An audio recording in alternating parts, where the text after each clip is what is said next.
It seems like the closer we get to somebody, that things should get better and conflict should decrease, right? I mean, more time together, more closeness, more vulnerability and trust and experiences, all that really should lead to less conflict, right?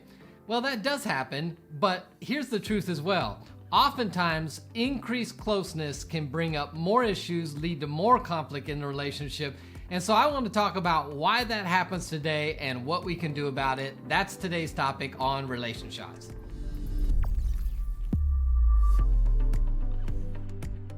Welcome to Relationshots. My name's Eric Wooten, and if this is your first time hanging out with us, welcome to the family. We're so glad you're here. If you've not already done so, go ahead and click the subscribe button and the bell notification so you don't miss out on upcoming videos that will up your relationship IQ. So today I want to talk about this idea of how closeness often causes conflict.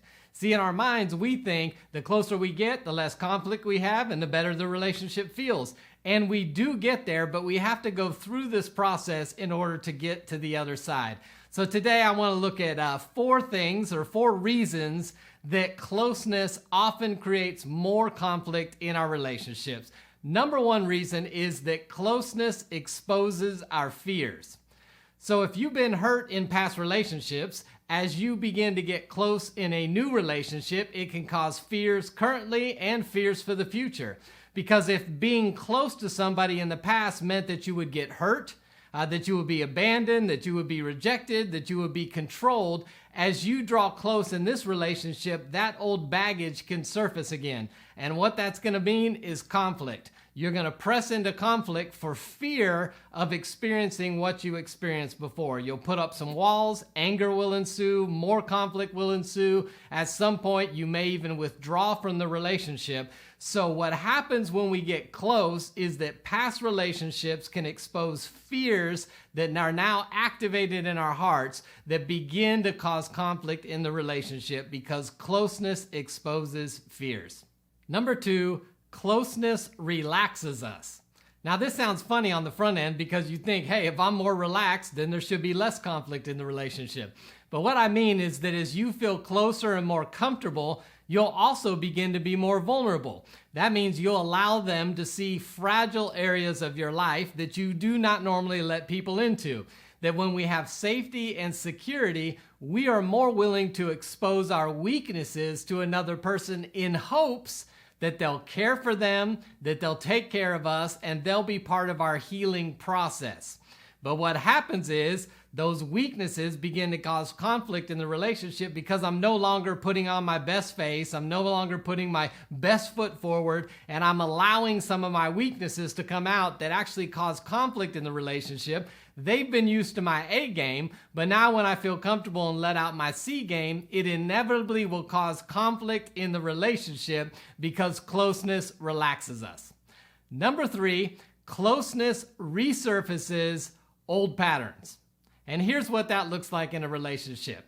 I have old patterns based on my family I grew up in and my family of origin. And so maybe if you grew up in a family where you had to fight just to survive, and now you're placed in a new relationship, whenever conflict ensues, you're going to reach back and grab the same bag of tricks you used to use. You're going to argue, you're going to yell, you're going to fight, and then you'll probably end up withdrawing at the end of it because that's what you know. And so if you've never dealt with those old things, they're going to resurface as well. Maybe you grew up in a family and you actually had to be the peacemaker or the lover in the family. And so when that happens in this relationship and conflict begins to come in, you're going to revert back to the same things you did growing up. You're going to appease the other person. You're going to always be willing to adapt. You're always willing to give in no matter the cost to you. So if you do not deal with old trauma, with old pain, with old patterns in your relationship, when you start having conflict because you're drawing closer together, you're going to reach back and those old patterns are going to surface again. And number four, this one's going to hurt a little bit, but closeness weaponizes others. Here's what I mean. When you draw close to somebody, you often share aspects of your life, your pain points, your woundedness, struggles growing up. And now that other person has some weapons that they can use against you at any moment they feel like bringing up the past. So maybe you're in a relationship and you feel close enough to share what it was like growing up with your dad, and you had a rough relationship and things didn't go well and he didn't treat you well. Maybe he was verbally or physically abusive. And then you get into a fight with your spouse only to have your spouse throw something out like, "You're just like your father."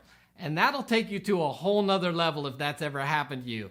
Or maybe you grew up and you had some difficulties in college, overspending and not handling finances well. And of course you share those with the person you're in a relationship with because you're feeling closer. But now it comes to a point where you need to challenge them on some of their financial habits only to have them look at you and go, "You know, based on what you did when you were in college, running up those credit card bills, do you really think you're the best person to be giving me advice on financial stuff?" And so people will use stuff you've given them as a weapon to turn around and now disqualify you from calling them out or holding them accountable on a situation. So closeness will give the other person some weapons that they can dig back at any moment and use against you when conflict arises. So as you can see, closeness can be a catalyst for conflict, but I also believe that conflict can be a conduit through which you find greater connection and intimacy in your relationship. So what I want to challenge you to do is I want you to evaluate your relationship and yourself in these 4 areas. And then I want you to make a couple commitments. I want you to commit, 1, to not bringing up the past and using it as a weapon against the person you're in relationship with. And then I also want you to commit to be a part of their healing process by extending grace and covering their weaknesses in the relationship rather than exposing those weaknesses. See, conflict does not have to be fatal to the relationship. Conflict is actually the thing that if we will follow closeness into conflict and work on the relationship, then we can then follow conflict into greater connection and intimacy in the relationship. I look forward to hearing your thoughts on this and talking a little bit more about this with you in the comment section below. And as always, if you think this will be helpful to somebody you know, consider sharing it with a friend. I look forward to catching you next time right here on Relation Shots.